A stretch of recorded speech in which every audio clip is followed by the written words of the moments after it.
In a speech recently, Joss Whedon said, quote, "I know a thing or two about courage because I wrote a book with some courage in it one time. Sounds really like a lot of work, so I'll just keep writing." Courage is defined not as facing something without fear, but dealing with the fear you have and pushing forward. So to me, that means I am not courageous. I am a lot of other things that sometimes get mistaken for courage. Foolhardy, for example, is defined as foolishly doing things that are too dangerous or risky, often mistaken for courage, I would say. Impetuous is defined as acting or done quickly and without thought. Instinctive is defined as a natural or innate impulse or inclination, unpremeditated. Both of those, I would add, often mistaken for courage. My ex said to me recently, quote, "I wish I had your fearlessness." Well, here's the news. I am afraid of things all the time. I'm afraid of lakes. I'm afraid of leeches. I'm afraid of brain fog. I'm afraid of whales. The gentle giants of the deep, the likes of which in 1981 swallowed a man who was shat out alive a few days later, completely bleached from head to toe, looking like Erber Murloc from The Time Machine. And it made that dude who was shat out just a little bit insane. I wouldn't doubt that he went on to terrorize peaceful cliff dwellers. Anybody heard of Jonah? Any Bible readers in the house? Let me summarize it for you. Don't say no to God and then get on a boat on the open ocean if you don't want to be thrown overboard by the crew and eaten by a whale. They are the largest mammal on the planet and have been known to gang up on small fishing boats and slam them with their girth repeatedly until the boat is sunk. Maybe those fishing boats deserved it. I don't know. Maybe they were asshole fishing boats. Maybe they were painted provocatively and they were asking for it. Doesn't alter the fact that whales can destroy small boats, and that scares me.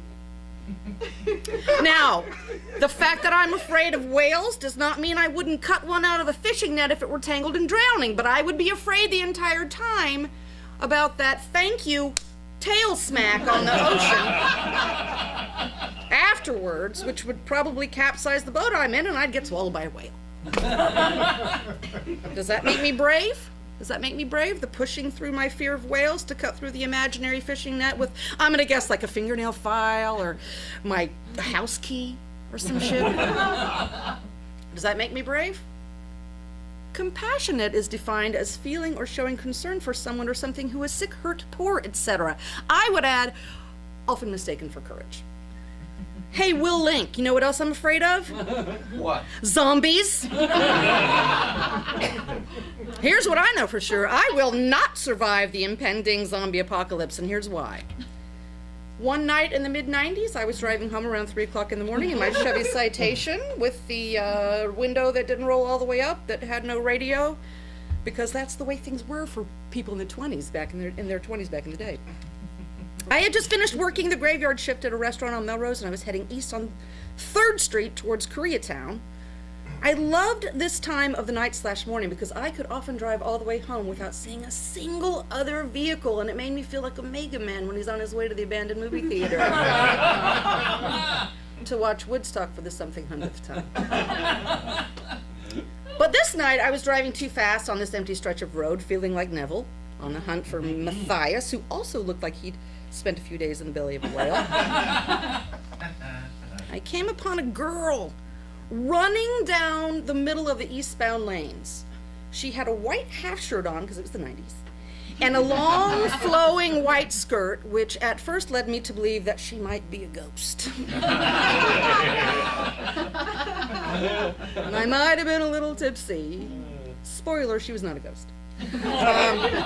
She had short, cropped, spiky blonde hair, and she was very, very thin, and she was barefoot while running at top speed down the middle of a street that shows no signs of life for at least, a half mile in either direction. So take a moment and ask yourself what you would have done in that situation.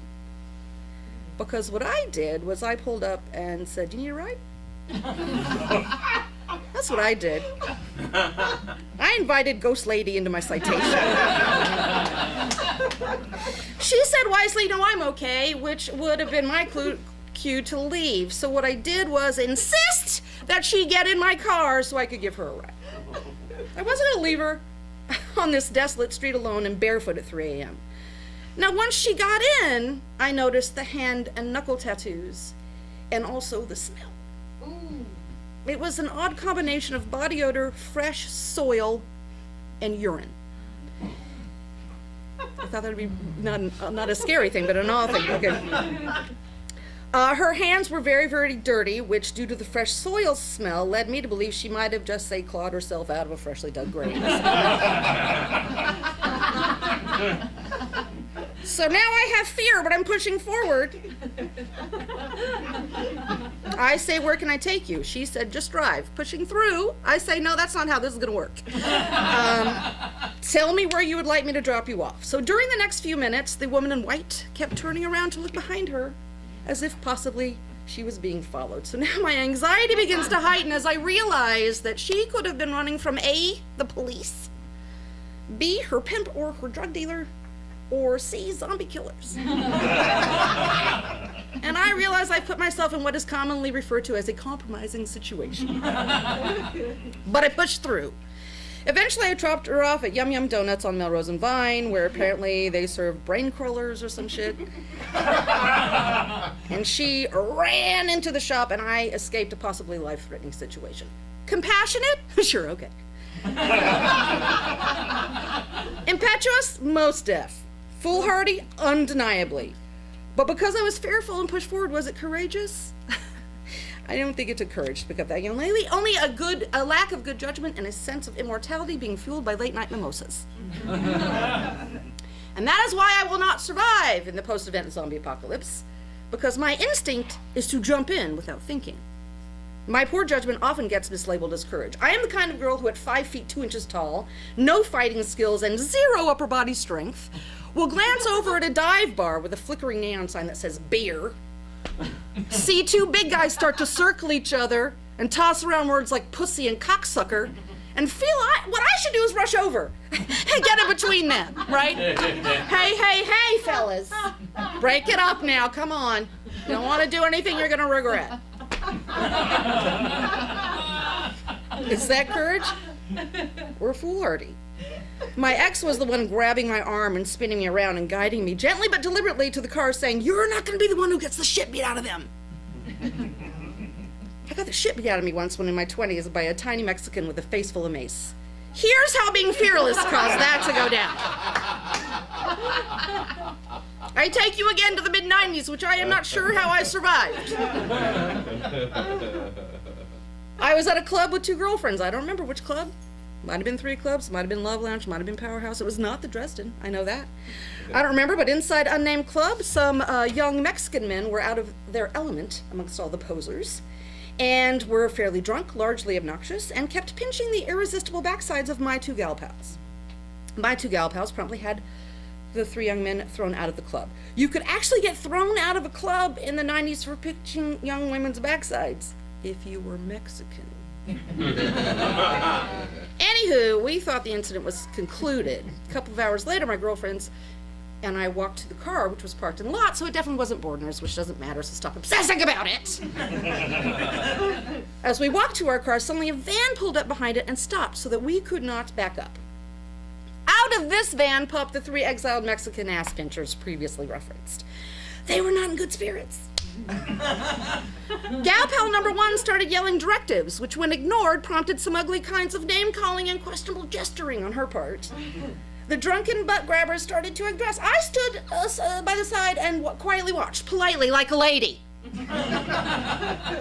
Gal pal number 2 ran off to get the bouncers from the club, but not before she maced 2 of the hombres directly in their eyeballs.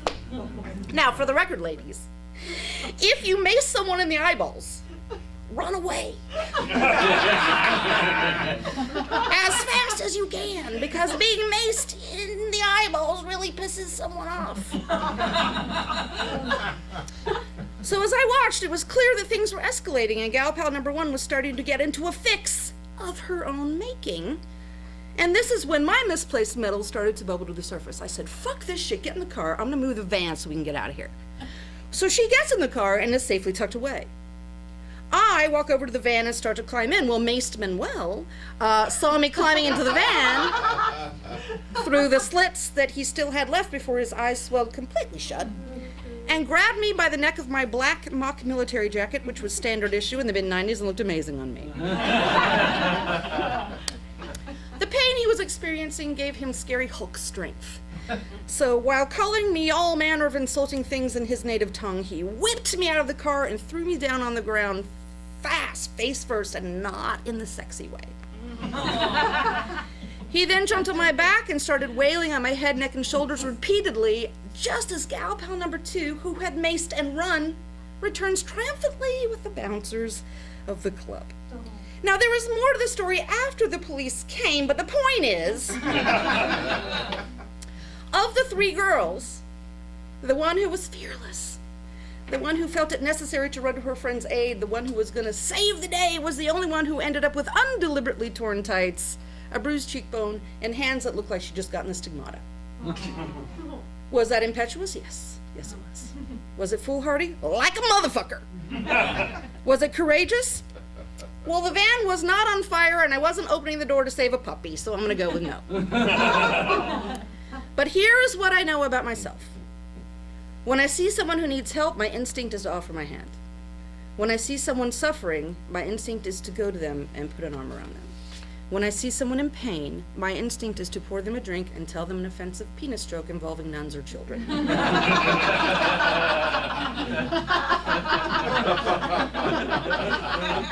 When I see someone in a dangerous situation, my instinct is to get involved, to jump to action, before thinking, before considering my fear. Is that courage? It's unclear. Is it poor judgment? Probably. Is it foolhardy? Usually. Is it impetuous? Absolutely. And I think that is all part of the human condition, because I think we are all courageous in varying ways and to varying degrees. Joss Whedon said the most courageous thing he'd ever done was go on a press junket. I think it was Buffy, so it's all a matter of perception, really. But I say give yourself an accommodation, because if you're married, you're courageous. If you're single, you're courageous. If you're in the entertainment industry, you are courageous. If you own a house in LA County, you are courageous.